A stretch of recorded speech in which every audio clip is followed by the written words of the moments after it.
When I was in high school, I was walking outside of my school and I saw this flyer on the ground.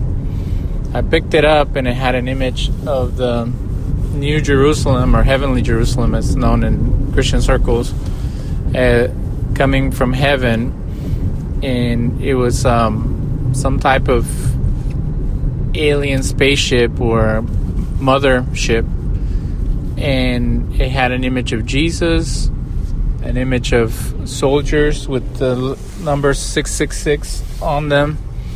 And if you were to pay attention to what they were saying, they were using scriptures to portray the end of the world as some type of magical event where Jesus and his saints would come from heaven in a spaceship style Jerusalem, while the world's being destroyed by the Antichrist.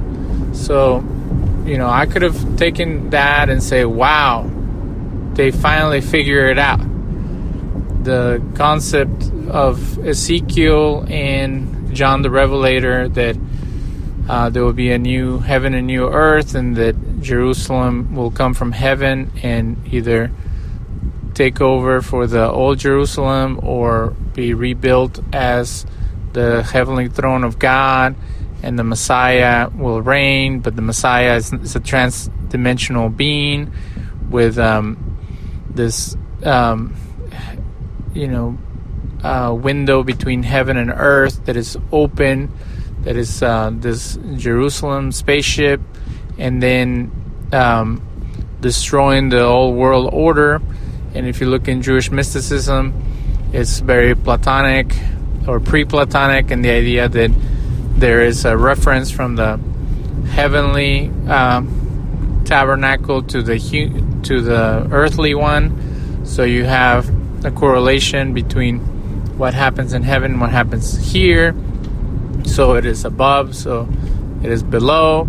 And I could have gone into that and then connected with groups such as Stargate, a cult that thought that when the comet would pass, they had to be sexually pure, so they had to castrate themselves so they could be taken up by Jesus or the aliens to their kingdom.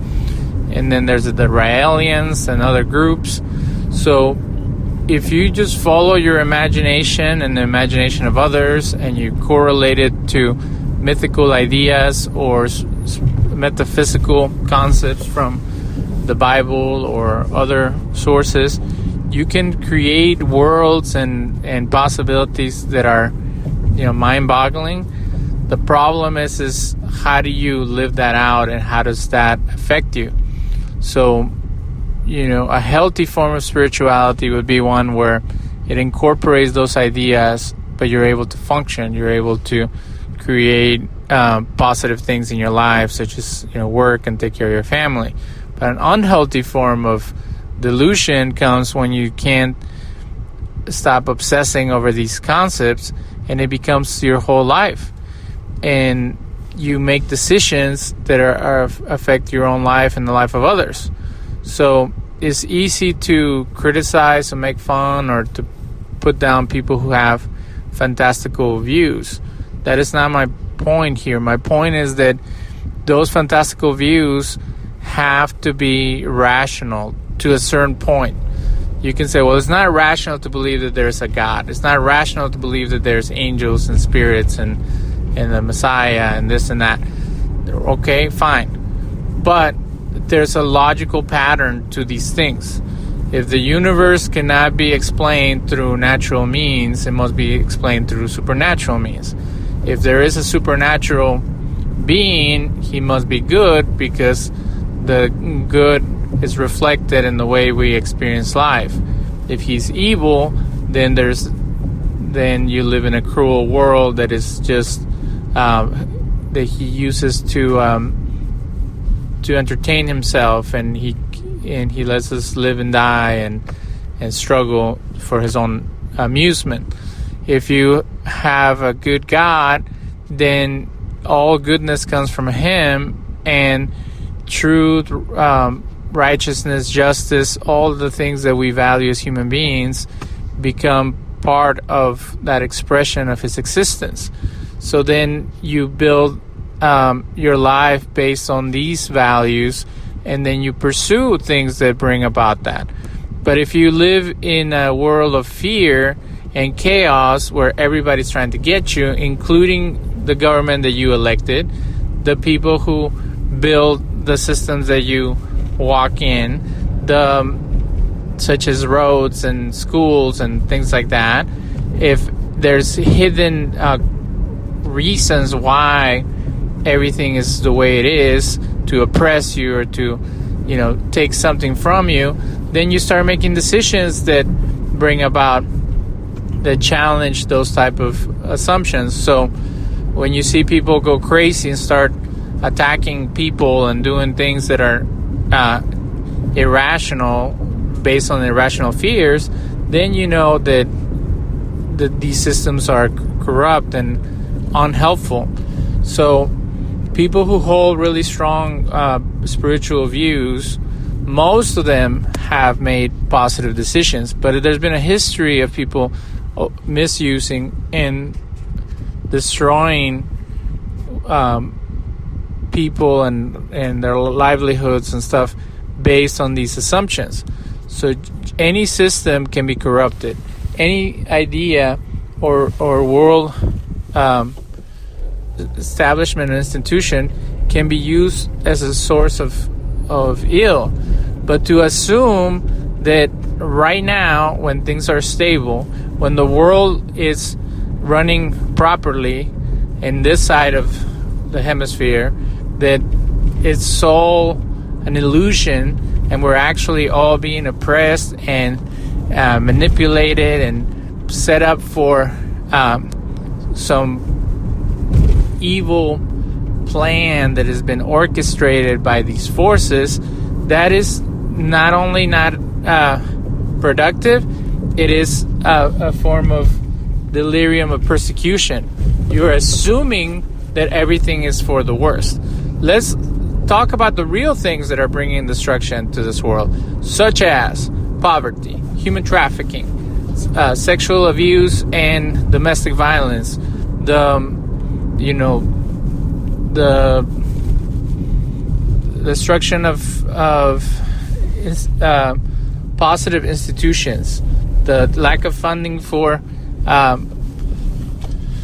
programs that support people in need, the lack of interest in the well-being of minority groups, the religious persecution of individuals who hold views that are not part of the majority.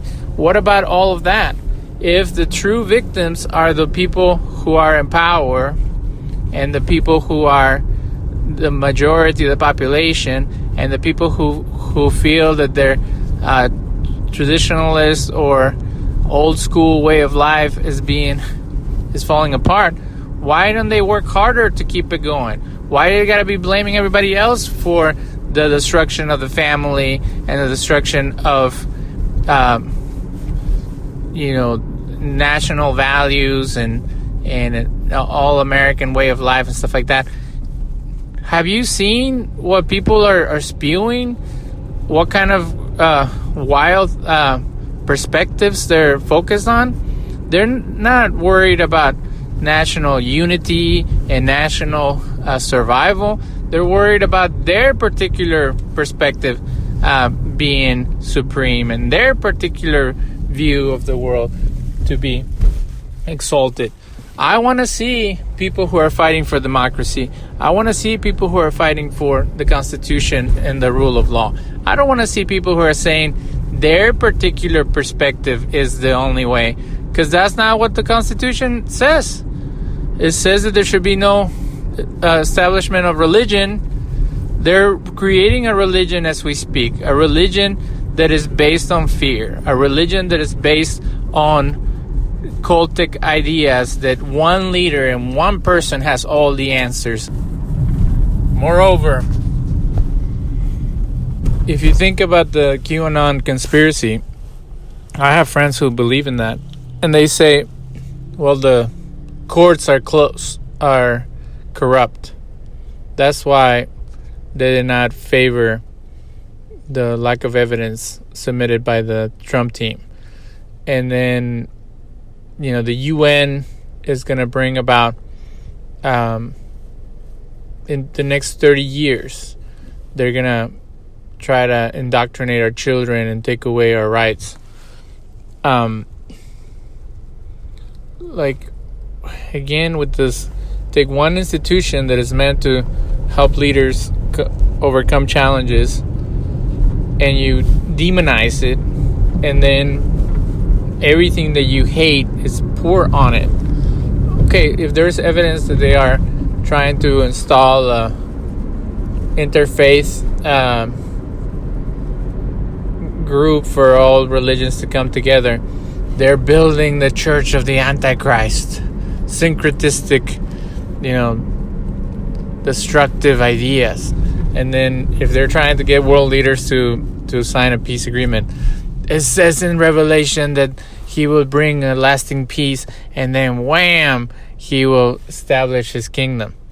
Okay, well, unless you're an expert on the Bible, throwing Bible verses around. I remember in 2003, I would go on these listservs or whatever back in the day, and they would start quoting scripture that the whore of Babylon has fallen, Baghdad has been taken down, because that's where the devil dwells, and it was, the invasion of Iraq.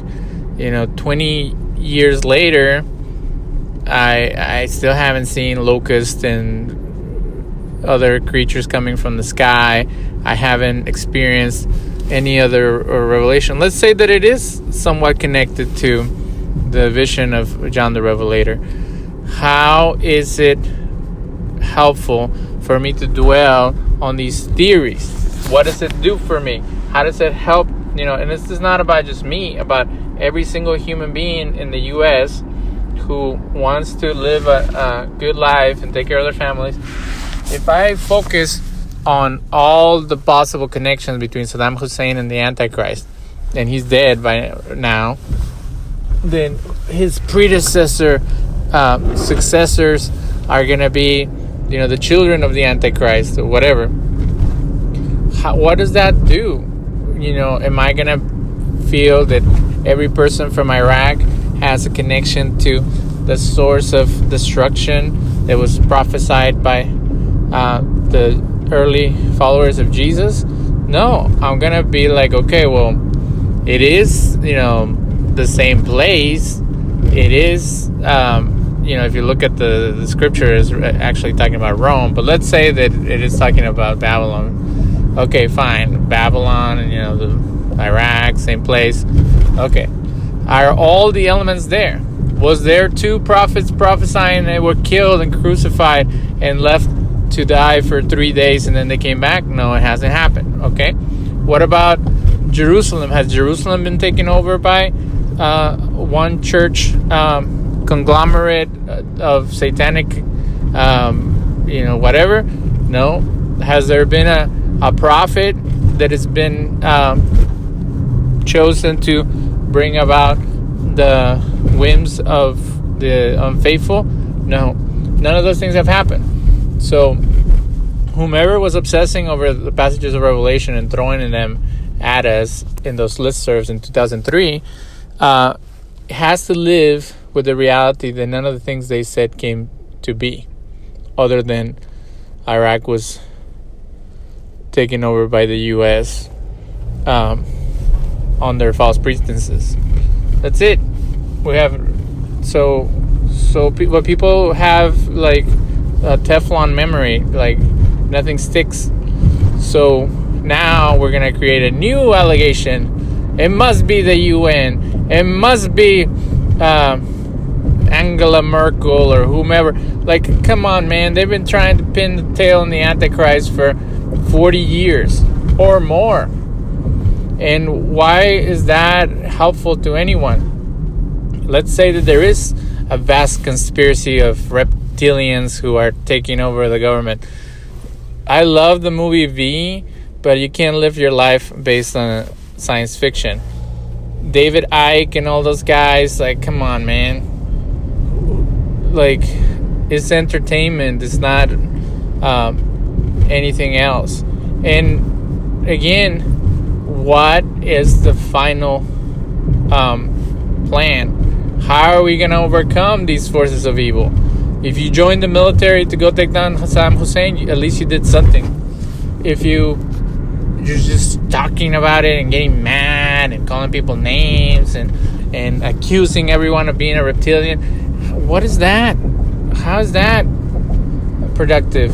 And when it's all said and done, don't let the reptilians win. Be a good person. Love and treat others with respect. Follow the teachings of your faith that say, pray for those who persecute you, bless those who curse you. You being as hateful as these beings are, or individuals, does not lead to anything. If you want to take a pacifist approach, that's fantastic. If you want to take an active political approach, that's fantastic. But don't come to me with these out of this world ideas and then expect for me just to sit there and be like, oh, well, that makes a lot of sense. Okay, yeah, sure. Oh, really? The Lemurians and the Bigfoot and all those guys are hanging out together? Wow. Okay, well, I thought I saw that in an episode of Star Trek Voyager, but okay. Like, come on, man. Let's get serious. There are so many real problems in this world that need to be tackled. And I'm doing my small part. I feel bad sometimes because we waste time in our show talking about ridiculous stuff.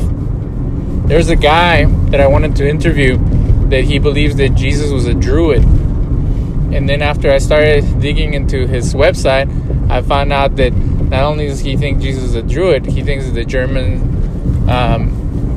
Nazi stuff wasn't that bad, that we have German phobia, that we need to, be more open, and that Jesus had a twin, and one was a druid and the other one was a Judean, and all this stuff. And it's like, I'm not gonna give that guy a platform. What it is there to gain from hearing ridiculous theories that don't lead you anywhere? And if Jesus was a druid, why did he never say that? Oh, well, the scriptures were corrupted. It's like, okay. So instead of creating your own hero, I would love to know about druid history and stuff like that. So tell me about some great guy that killed monsters or whatever. Like, why do you have to take a Jewish peasant guy who a lot of people think he's the Messiah and try to corrupt him and distort him to be who you want him to be? That's just foolish and a pointless endeavor. The most important thing about this conversation is that we have to be accountable for what we say. We can't just spew all kinds of things and then act like it doesn't matter. A lot of times there's been pundits and other folks that they'll say really inflammatory things, and then they'll say, well, it's just entertainment. There's nothing entertaining about disparaging a group of people or making false claims about individuals. So everything I've said so far is documented things about the way that people have behaved and the way they've gone about doing their business. Any public figure can be criticized one way or another for their policies, their behavior, their personal opinions and views on the world. I'm not here to pick apart specific individuals. I'm here to discuss the ideas and how those ideas can be harmful. At the end, most people live their lives as a competition. Who can you dismiss or step on or show that you're better than them through whatever means. The power that comes from oppressing or suppressing someone else, it's energizing. It gives you a boost of confidence. But I don't believe that's what life is about. I believe life is about building relationships and building a stable environment for all of us to be able to thrive.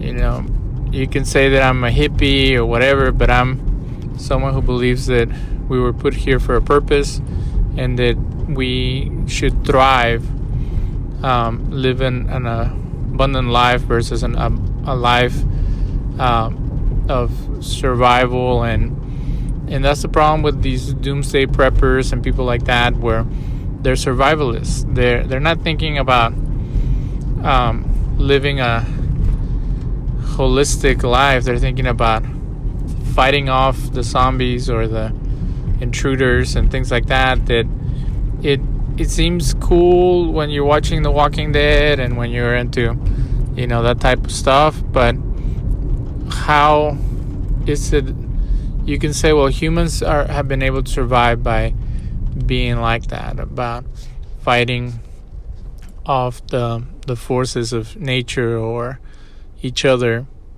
But the whole point of civilization is that we have a system and that we follow certain guidelines or rules to make that work. So people that want to dismantle the system, they have to be able to propose a more effective one. And Martin Luther King used to speak of a more excellent way. And, that's been co-opted by, if they go down, we go up, or we go high or whatever. The ultimate plan is to be able to create a life that is virtuous and live in a way that people are inspired by the things that you do. I don't get any joy in having this conversation. I actually find it disturbing because there are certain things that we shouldn't be debating. We shouldn't be debating that politicians should do their job. We shouldn't be debating that institutions should serve their purpose. But the mission of this country is to be able to take care of all its citizens. When that is not happening, then we're devolving into a country like Mexico or Brazil, where nothing functions and everybody's struggling. Then we know that there's something wrong. But the energy that we spend trying to bring about change and affect the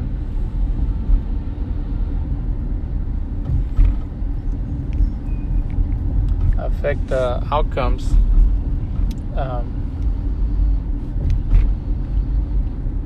progress comes from hard work. So hard work, responsibility, all those are conservative values. Liberal values such as freedom and economic stability, those are, so both perspectives have strengths and weaknesses. We can't act like one way is better than the other. They both have pros and cons that we should all consider.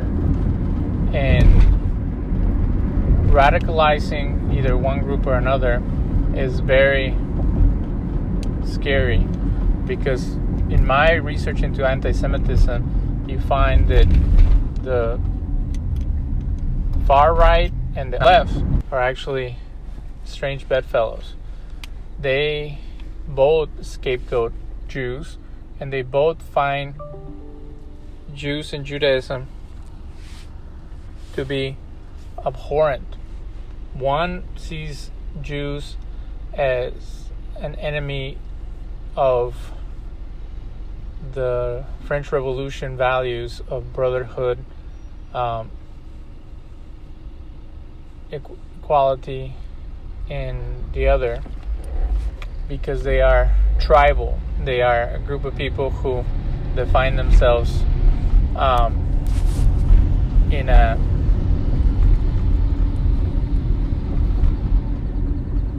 ethno-religious civilization, a group of people who have a way of life that is distinct and separate. The word holy in the Bible means separate or unique.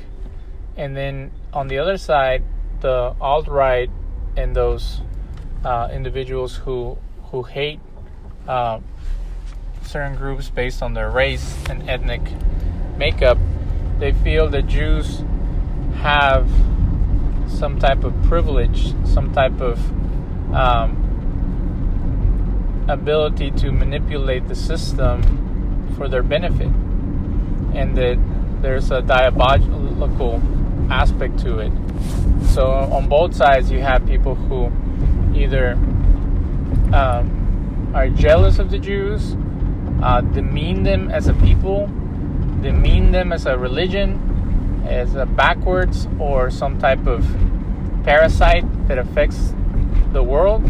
So when I hear conspiracy connected to the Rothschilds, I don't hear there is a family who happens to be Jewish, who happens to have some money connected to some banks, connected to some individuals who are corrupt or have made poor choices and are trying to use money for their advantage and power.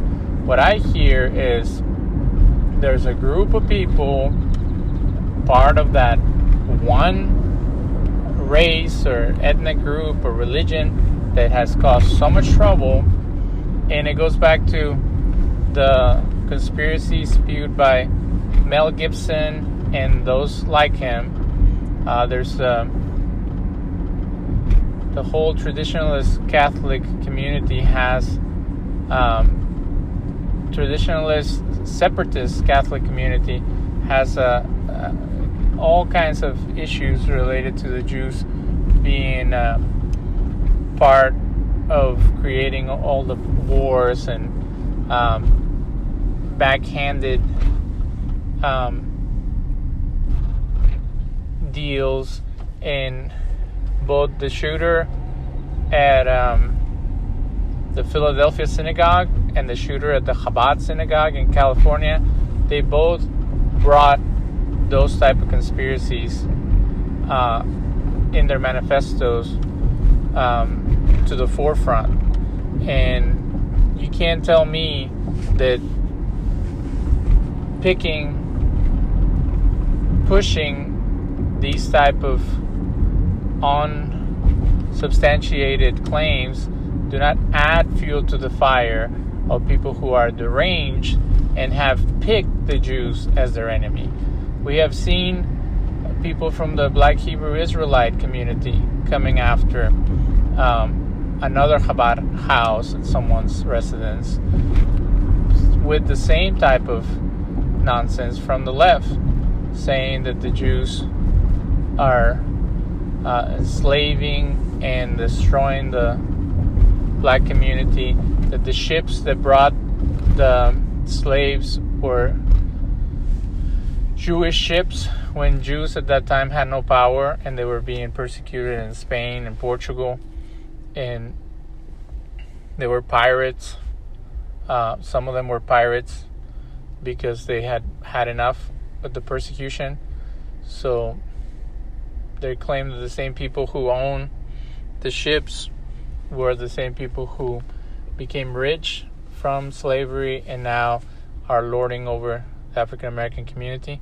All this type of nonsense is not defensible by spreading this misinformation. That it might not be deliberate, but it is feeding into and propping up hateful and inflammatory and defamatory information that is out there on the web.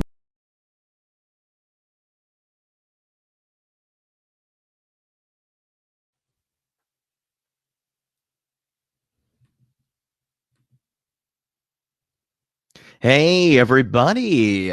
Welcome, welcome, welcome to a very special edition of Open Loops. I'm so honored to have two gentlemen who've been on the show before come in here live. Of course, in the left corner, we have David Daniel Gonzalez, the host of Mystic-Skeptic radio podcast. And then in the right corner, we have Rob Yox of Full Spectrum Universe. Yes, these two gentlemen, they come from different sides of the coin. We have David on the left side, who's much more of the skeptical rationist or rational point of view, skeptical rational, and then Rob, who's a little more fringe, a little more conspiratorial. And well, look, they both have fundamental views of the way the world works. And tonight, we're going to get to the bottom of it. Gentlemen, David, Rob, thank you so much for coming on the show. Thank you.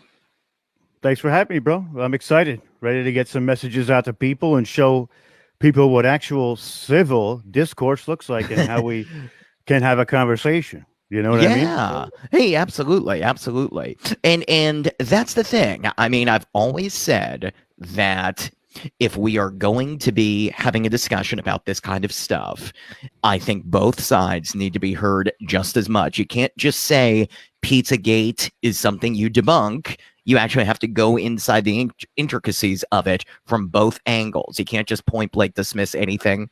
And hey, I also think on the other side, QAnon is popular. Let's really dive into what they're saying as opposed to, yeah, just dismissing it. And if it's garbage, hey, let's throw it all out. So that said, here's the way it's going to work tonight. I'm going to ask a question. Each of these gentlemen will have 2 minutes to present their initial arguments, and then we will have rebuttals. There was no coin flip here. There's nothing like that. I'm just going to sort of feel it out because I have a good, I promise to remain as balanced as possible. And I feel like this could be an interesting way to go into this. I'm going to start with first question is going to go to David Daniel Gonzalez. David, and Rob, you can respond to this as well after. Could you please tell me who, in your view, wrote the Bible? 2 minutes, beginning now. That's an easy one, Greg. Way to go. This is where my perspective is split, and you can say that I'm schizophrenic, but that's why it's called mystic and skeptic, because you have the rationalist view and then you have the experiential view, and I try to fuse them together when it comes down to theology. So in my experience, I have lived a life that I've seen glimpses of the divine. And when someone came to me and gave me a Bible and said, this is the word of God, I had to read it first before I could make that assumption. So when I read it, I saw things that they were out of the ordinary. They weren't per se supernatural. And I'm talking about the words themselves or the wisdom. They were out of the ordinary. They weren't, I wasn't struck by heaven with a lightning and saw visions the moment that I touched the Bible. I saw a kind of understanding and wisdom and love that past, but it's all from a human experience.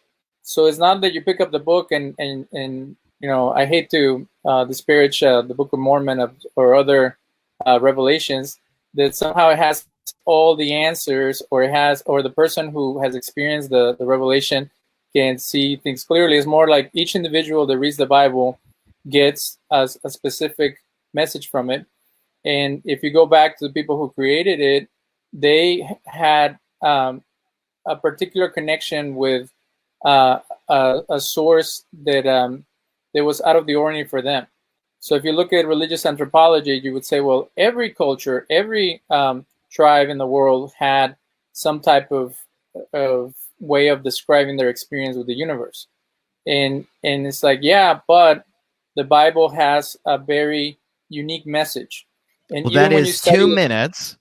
go Sorry, ahead. do you want to finish that thought? You want to finish that thought before Well, we go to Rob? so even if you look at other cultures, I think that God, through the prophets, convey a message, but it was the humans who wrote it. It was the prophets who wrote it.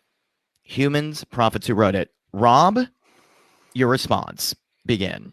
Well, one of the things that I want to preface first is that the Bible is a book of teaching. So basically, when you're interpreting the Bible, when you look at the verses, how it was written in a subjective way that you can essentially put it to your life at any given time. Doesn't make a difference.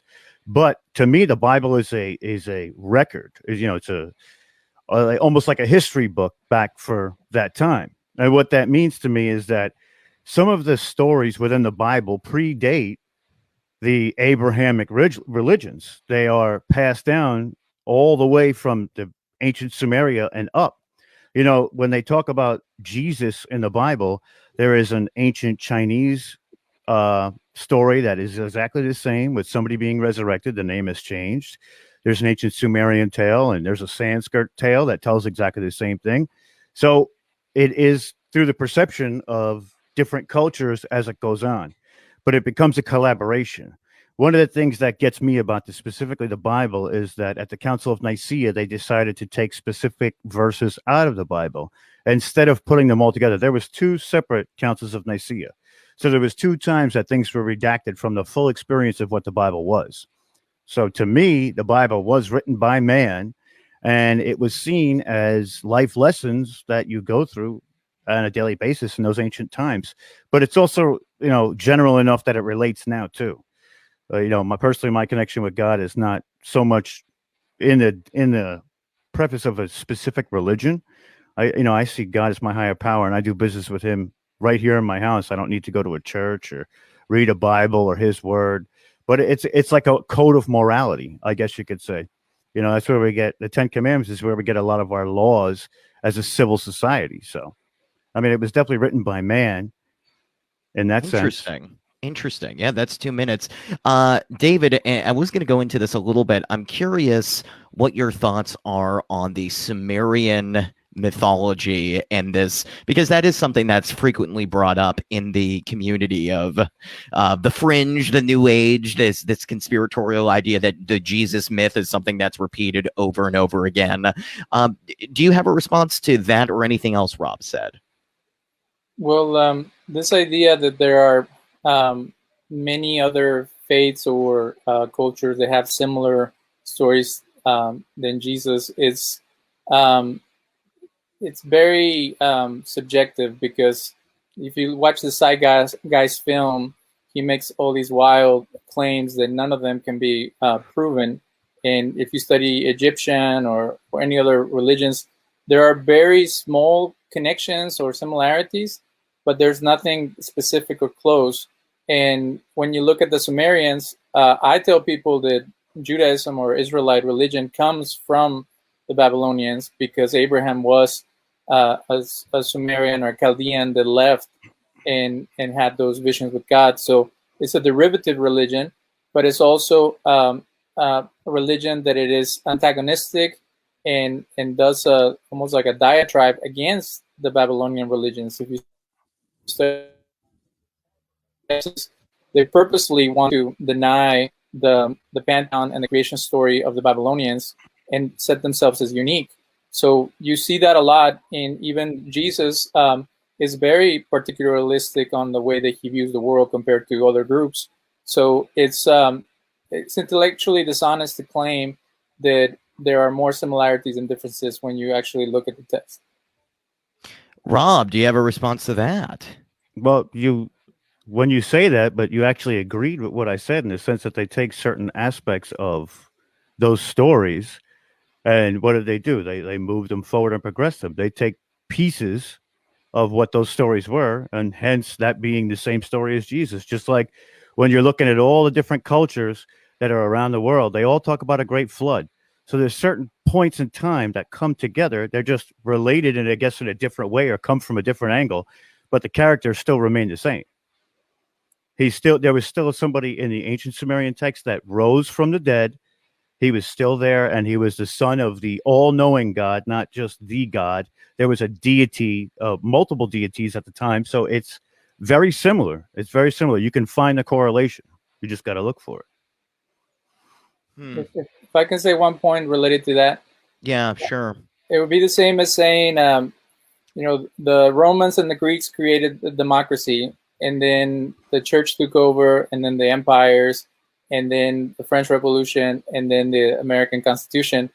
They're all working on top of each other, but they're all moving further away from the original. You can say that the founding fathers went back to the Roman and Greek republic and used some of those values, but it is pushing away. It's not like the whole idea is that you're giving people rights or you're giving leadership to certain individuals, but they're all different systems. And although they have certain connections, they're working against each other to build on something better or more, more developed. So we can talk about that later if you want. Well, look, I did want to sort of move into this next topic. Everything's pretty civil so far, which I like. But I am curious about, let me start with Rob on this one.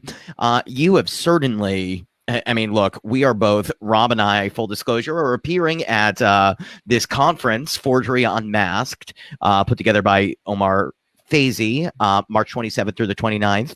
And there are going to be a lot of people here who are talking about aliens specifically. And there's a mythology in people in this alternative thought movement about the Anunnaki and the Sumerian legend, and this idea that if you look at the tablet, it says this origin story about aliens and Mars and stuff like that. Let's start with Rob. Rob, what do you believe about the Anunnaki and the accuracy of that being the story of our creation? 2 minutes. I don't believe that that's the accurate story at all. Really? The gentleman who wrote those books was also known to have translated that specific, the tablets themselves, and he was wrong. He didn't know what he was doing. He was embellishing stories upon what the actual text said. So I don't believe there's any connection to the Anunnaki and all that Nibiru stuff like that. There's no way to really sit down and look at it and say, okay, that's where that says that. It doesn't. It's all an embellishment. So, I mean, is there an alien connection? Possibly, but I'm not one to say that because I really don't know. I can speculate, but in all honesty, to look at that gentleman was absolutely wrong. I forget it. Zachariah Sitchin. That was his name. Absolutely wrong. He's already been disproven. Yeah. It's already been disproven. What do you think is enduring about that? Why are people still holding on to the Anunnaki and this Sumerian myth? Well, it's a good story. I mean, don't get me wrong. It's a great story. It's if you're a storyteller, but that's just not the truth. It's not. It's just not translated correctly. And what happens is when you start embellishing these types of stories, this is where these people go off the deep end. You have to hone that back. When I do stuff, I like to vet the information. So he's the only one who actually looked at this information. So no matter what he said, it's all conjecture until there's a second person that really tries to translate exactly what it says. But also at the same time, we don't have this this code that they were using to decipher from. So even their translation is a guess at best. There's no key to decipher exactly what's on those tablets. They're speculating what those symbols mean. Very interesting. Not the answer I thought I'd get from you. Do you have any thoughts on that, Daniel? Well, I want to thank my colleague Rob for helping some of my points by what he's sharing, because the reason that Zechariah Sitchin has been debunked is because a professor that I had on my show, Michael Heiser, took the time to show that all his translations were poorly done and that he wasn't even an expert on the subject. So it takes people who are actual meticulous and using the systems that we know, such as language interpretation and academia and all that, to be able to bring light things that are leading people in the wrong direction. if you just make it all subjective and it's like, well, I like that guy's interpretation. And I had a professor who said, you can interpret the Bible, the Talmud, the Quran, anything, any way you want. And that's fantastic. But that's a creative thing that you're doing. It's not consistent with what the thing says. So being creative is not a problem. As an artist, when you are twisting things, manipulating things, and making them say what you want, that's when you're creating confusion and building up a false narrative. And what is the ultimate goal of these false narratives, other than to sell books, to get people excited about stuff that is kind of out there? And as human beings, we're all experiencing the world at the same time, and we would like for us to use the same rules. If you send someone to Mars and they're going because they know that there's aliens over there, they're gonna do certain things differently than someone who might not be sure, or someone who doesn't believe in them. So you bring your beliefs with you wherever you go, but once you start dealing with scientific stuff, your beliefs don't matter. What matters is what brings about the same resolution or the same final objective. And I think that as communicators, we should have a common language. We should have the same search for truth, that we don't lead people into rabbit trails that can cause some type of almost like mental health crisis, because you think that everybody's trying to get you. Okay, so then let's go into this. I appreciate that answer. I'm curious then, because I know Rob has definitely interviewed these people. Right now there are 16 seasons of Ancient Aliens, 193 episodes of this show. It's been criticized as pseudoscience, pseudo-history, pseudo-archaeology. Is it all fake? And if not, what is the value coming out of that show? Are you asking me or David? I'll start with you, Rob. Well, what do you think is there any truth to it? And if so, what is that truth? That's tough to say too, but I think that there is definitely some truths to it, whether it's all truth, half truth. That leaves it up for discussion, because there it goes into translations again. It's not something that they know specifically, but from cave paintings and things that I've seen, there's a lot of different types of things that look like light bulbs and spaceships, and they can be interpreted that way. Absolutely. I do believe a lot more in the ancient alien type of like that mode of thinking, but the Anunnaki, I don't think falls into that mode. I think that was just, like you said before, poorly translated, and I said the same thing. But there is value to it. There is value, because not only is it something that it's their creative stories, it's also their religion at that point, because all of these things that they're talking about, all these visitors they're talking about, are their deities, and that goes into ancient Egypt. There's one moment where all of that comes into play, which is where there's Ra, there's Akhenaten, and then there's Tutankhamun. Right. So if you're looking at all of these cave paintings or all of these different writings, they show all the pharaohs that are supposed to be like the closest thing to God as these big burly men who are all buff. Right. But then when you get to Akhenaten, it's actually pot-bellied, long face. He doesn't look human. He doesn't. Maybe, he's got a very long chin.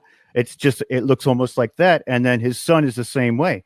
But there are translations that Zawi Hawass himself has gone through to actually, he vindicated and verified a lot of what those things say. He was the head Egyptologist in Cairo for many, many years. And he didn't maybe so believe that, but he translated what he translated, and it says what it says.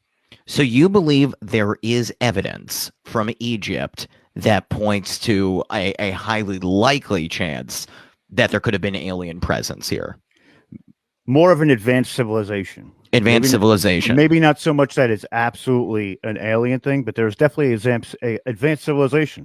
They literally have a light bulb in the Great Pyramid. It's a filament. It's got glass on it, and I believe to get to that point, there was either a greater knowledge of the Earth's energies, which, and how do all these people have the stars and the constellations they have no idea what they're looking at, and they could tell you how many times Saturn rotates around the Earth or around the sun, how many times they pass each other in rotation. All right, I'm sure David, you have thoughts on this. Go ahead. If you gentlemen don't mind me sharing an image, the image I wanted to show has to do with the story I want to share. So let me see if I can get it to work. Because I definitely know, David, you have a lot of thoughts about this whole ancient advanced civilization theory. Yeah, and I want to relate it to this thing that happened to me as I was a kid. So I was coming out of high school, and I saw a flyer on the ground, and the flyer had an image of the Jerusalem, the heavenly Jerusalem. So it was coming down from heaven like a spaceship. It was like a mothership. And next to it was a picture of Jesus. And then it had all these soldiers with the number 666 on their helmet. And I was like, I could have gone this route. I could have said, wow, they finally figure it out. The image from Ezekiel of the heavenly Jerusalem coming down and taking over for the physical Jerusalem is actually a mothership. And Jesus is a transdimensional being, or the Messiah figure ends up being an alien force that is coming to destroy the wickedness of man and all this stuff.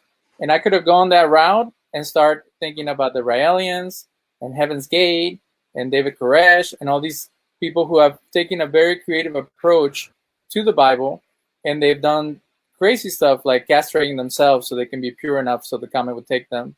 Or the Raelians have mixed a swastika with the Star of David, or start picking a fight with the government. You can take any idea and you can run with it and build a case against any system, but that's why you have to have some sense of bringing you down to earth. I remember there is a YouTube show called Debunking Ancient Aliens, and they show that light bulb that you guys talk about is actually an egg, and there's a snake inside of it, and it's coming out of a tree.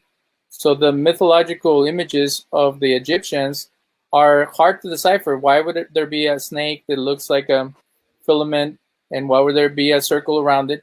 They had this idea that someone was having rebirth through a plant, and it was a snake or the god of snakes. And to take a shot of that and then build this whole idea that they had batteries and they had light and they had all this stuff, it again goes back to creative interpretation of images without any physical evidence other than that image that you found in a book, or that you build the system around it. Interesting. That is an interesting stance. I would actually like to counter that. Yeah, let's hear it. So you're taking this information off of a random YouTube channel that you have no idea what their qualifications are to interpret what they're looking at, and you're going to say that is not conceptually right, or it's not. I'm not saying that what I was saying was fact, but you're taking something that's conjecture from somebody else, and then claiming that to be exactly what it is. What if that video was doctored? So they have something to put out there as in content that contradicts what you're seeing on mainstream TV. What do you think? That's an interesting point. Well, they did a zoom out and they showed the rest of the image. So how many views did this YouTube channel have? I really don't know where to go. I mean, how many subscribers? How many views? Is it just an abstract or obscure YouTube channel? Because I mean, even then, it's still not, because it's not verified. Just because somebody on YouTube said it doesn't make it true. Right, but then you have 30 guys who are part of the production team that do Ancient Aliens, and it's the same thing. So if you study Egyptian mythology, there are a lot of strange symbols that it takes time to figure out what they are, and it makes sense that it would be one of the many birth stories of one of their gods. Absolutely true, but you can't say what I'm saying isn't correct if you're taking that and saying that you're correct, or that's right and mine isn't. That's what we're getting at. It has nothing to do with the fact that, who said what. You're taking it from the same frame that I am and then calling yours intellectually sound and mine not. Can't do that. Well, Greg, would you like to keep going, or would you like to move on to the next subject? Because I have something to say about the pyramids.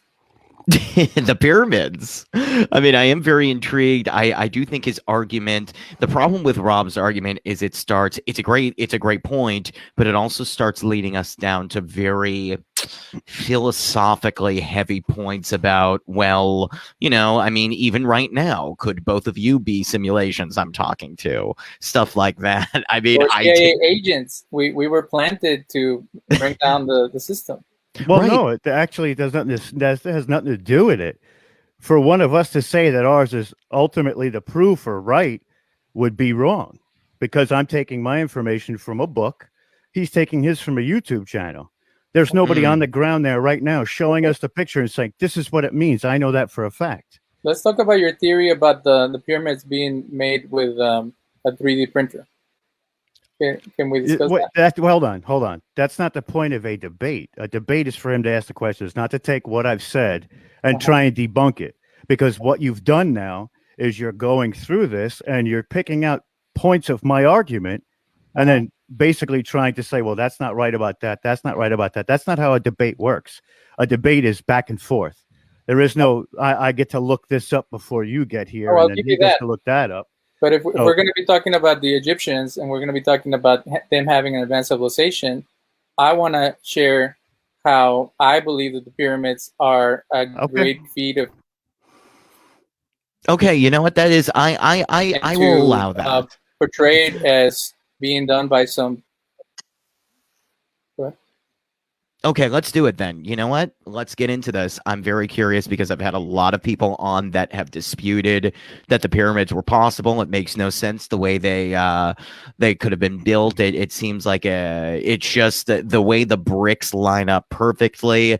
No one seems to have a great explanation. At least they say nobody does. How about the rock quarry being 60 miles from where they were and carrying 6-ton to 70-ton boulders? Mm-hmm. How does that work? That's kind of crazy. David Daniel Gonzalez, how were the pyramids built? Let's hear it. The same way that the Temple of Herod was built, with millions of slaves being forced to move boulders with whatever technology they had at that time. So they use cedars, or they use, whatever. There's examples from documentaries where they show how they would cut stone, and they would use sand and rope, and the type of rock does cut easily is some type of quartz. And then there are people who have used pulleys to be able to move as much as a garage. So if you have the largest amount of people that you have conquered, the Egyptians were the first great civilization, and they had conquered a huge span of land. They had tons of people at their disposal. And you have one madman or saint, whatever you want to call the king, who is intent on making something happen, just like the cathedrals of Europe, just like the temple in Jerusalem. You force everyone to do your will, and then you bring about something that's spectacular, but it's also caused a lot of suffering, a lot of destruction to get there. And if you have all the time in the world, the pyramids in Chichen Itza and the Mayan ones or the Aztec ones, they were built using the same type of technology, and some of them are more nice than others, some of them are more sharp or whatever, but that doesn't necessitate any type of future technology, any type of technology that we have now. It's just you have someone with a huge idea and all the people and all the resources at their disposal, and it took them hundreds of years, so just like the cathedrals. So I don't see why it's necessary to bring in the outside factor of aliens or ancient civilizations that are more advanced than us. Well, let's take what you said and turn that on its head. Those monuments or temples that you talked about didn't have the perfection of the pyramids. So right there, and you're talking about taking it an objective thing like a garage, which is built of wood, not stone, and pulling that on pulleys. So, are they doing it in sand? How are they pulling it? You can't use something like that to say that what I'm saying is contradicting in that sense, because it falls on its head. There is no perfection in these specific temples that you talk about that were as immaculate as that particular brick that was laid for the pyramid. Those pyramids in South America, they look nothing like with the shape and the smoothness. It looks nothing like the ones in Giza. The ones in Japan or China, they look nothing like it. It didn't have it. It doesn't have the same type of structural integrity in the sense that it's that smooth that you can't slide a piece of paper into it. And this is weathered now how many thousands of years, and you still can't. And you're talking about these people, especially in South America, where the rocks, they literally built these pyramids in the mountains where the rocks were right there. How do you get from a rock quarry that's hundreds of miles away to where, and it's not even the type of stone that's in that area. It's from a totally different area. Can you substantiate that, Rob? Is that documented? That's documented. That is documented proof. It is written everywhere.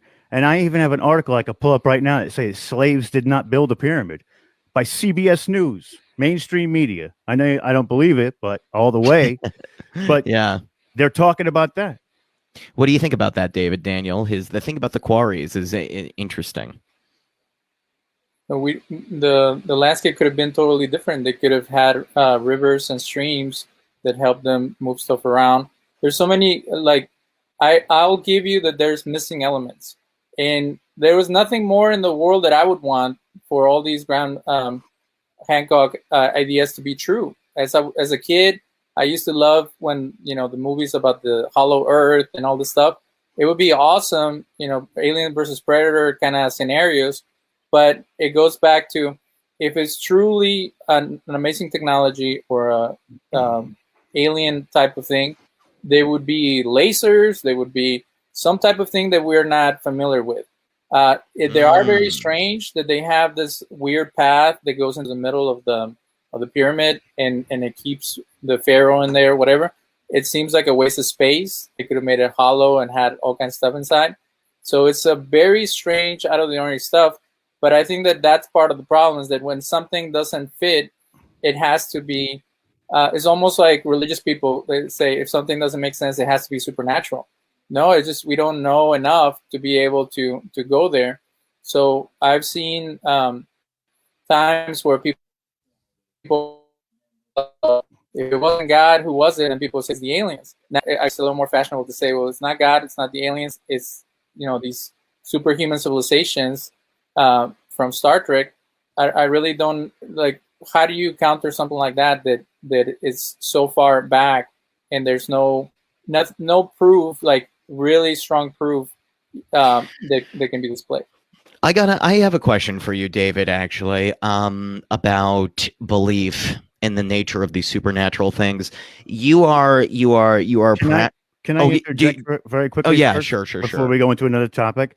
So you're saying that there's these elements that are missing, and those elements don't disprove me and they don't disprove you, but they don't prove you or prove me right. That's the problem. That's what this is all about, is, we're bringing evidence to light, but there's these missing elements that you say would sound great, but there's no way that you can prove whether it's either one way or the other. So how are you going to tell? You can't. That's what you can't say. Things are not right, or you would love for them to be true, and not look at it from both sides like that, because we don't know, and that's the key. So for me to be wrong and for somebody else to be right, that doesn't work. Again, on its head. There's certain elements that are missing, that because it's strange, it's unexplainable. So how can one way be better than the other, or more accurate than the other? Shall we say? Right. Do you have a response? My next question is sort of related to that. Well, but it's like an agnostic person that says, I won't believe this until it's proven. Every agnostic or atheist that I've interviewed on my show has that baseline is actually the best line. And you can say, well, you're being judgmental, or why are you saying that? Because I'm neither of those at all. Because we come from a world of superstition and medieval distortion of reality. And until the Enlightenment, until the scientific methods were implemented, we would be worried about demons or other beings under every rock. So now for people to go back to that type of magical thinking and have everything connected to some type of unprovable thing, like it just goes back to that, like hollow earth, flat earth, alien civilization, all that stuff are things that are not fully proven. So if they're not fully proven, how can you build anything on top of something that it is so shallow in its foundation and wide in its reach? Like, what is your where do proof they that go the from there? slaves? The same goes for your argument too. The same, Which one? it's the same, all of it. It's the same thing. You have just as much proof as I do. So there's no way for you to sit there and say that I'm either thinking agnostic or what was it, magic building, what all that. That's offensive. What Does is the somebody who proof that does the slaves research? Does built? somebody who does research and puts their time and effort into that, for you to discredit that at that level and say those things is offensive. I'm not going to lie about that, and I'm not trying to be a dick either, but that's the truth. Why is it called You Fringe? can't say The reason it's called Fringe what? is because it's not. I didn't call it Fringe. You can say, Listen, somebody else claimed that Fringe. I didn't call definitely that did, Fringe. but that's just for marketing purposes. But I mean, I mean, well, it's easier for people to digest. I mean, it's hard to. There are a lot of archaeologists. I mean, I've had people on my show that have told me many stories about archaeologists that get instantly discredited or completely cut out of the community for presenting evidence that would contradict the mainstream narrative. I mean, what are we supposed to do with that stuff, David? Doesn't Daniel? make it right. okay, Doesn't make it right. So let's an example from history. Galileo, Copernicus, all those guys, heretics. Everybody hated them. They wanted to kill them, and then they were proven right. I hope that one day all the people in that conference, all the people in Ancient Aliens, all these amazing writers and popular leaders of the French community, I hope one day they're all proven right. But until that day, it's all speculation. As is yours. So yours is just as much Fringe as anybody else's.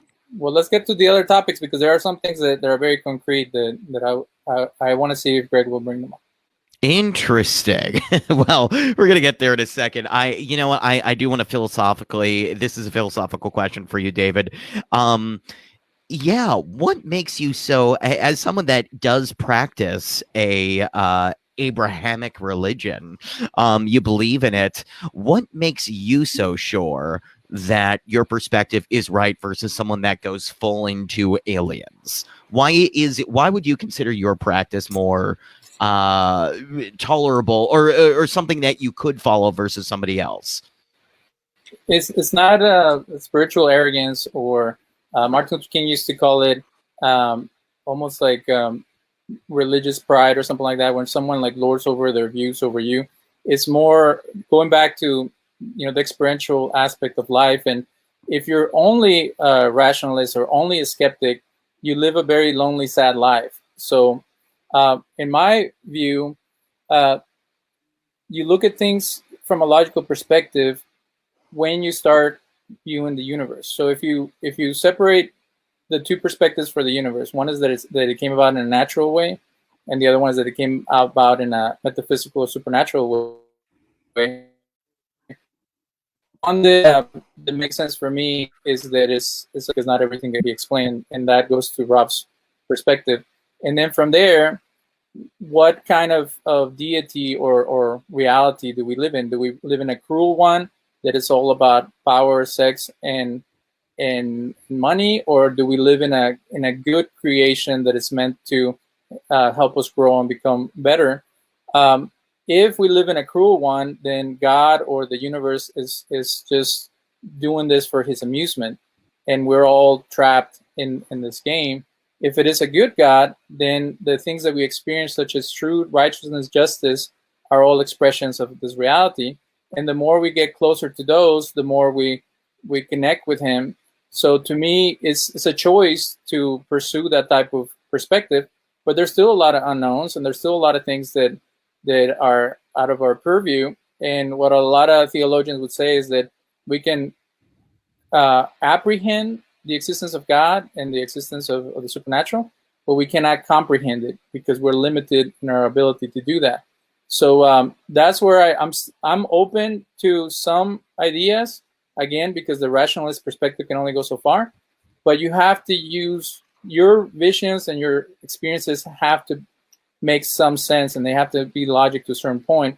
If not, it turns into a clown show. So we can get more into like specifics of that, but I think that that's the basis of religious philosophy, and that's where you try to take the world, because all truth is God truth. So when you look at the world and the universe, it's part of the experience of seeing what's reality and how we go about it through our connection with God. So are you using the faith theology or the scientific method? Because those are two contradicting things, and you seem to be using both of them to what you want them to be. Well, people try to make them completely separate, and they are separate in some sense. Like in the physical world, you have to follow the scientific method, but there are things that you cannot quantify, such as love, such as truth and goodness and stuff like that. So those human elements that we experience, and you can say they're all brain, firings or whatever. Those things that unite us as people, the things that we experience that are outside of the scientific realm, I think are important. Again, if you shut yourself from that, then you become a very bitter person who just everything is a totalitarian or unitarian, and there's really no purpose. So finding meaning in our experience is what I think that faith does. I think you're making an assumption on that last part, and also personally, you may not have experienced it, or your life hasn't experienced it, but to say that to discredit other people's because you haven't seen it is narrow-minded in a sense. It's not seeing everything. You're taking it through this theology that's putting you in this bubble. When, sometimes, just like I said, because you haven't seen it yet, or you can't find it to be any type of right, doesn't mean it's wrong. That's the problem. You're using scientific method to basically prove your religious theology, and that they're two separate things. There's empirical data, like we've talked about, and then there's your truth through your perception of the world, and they're not the same. They're not the same.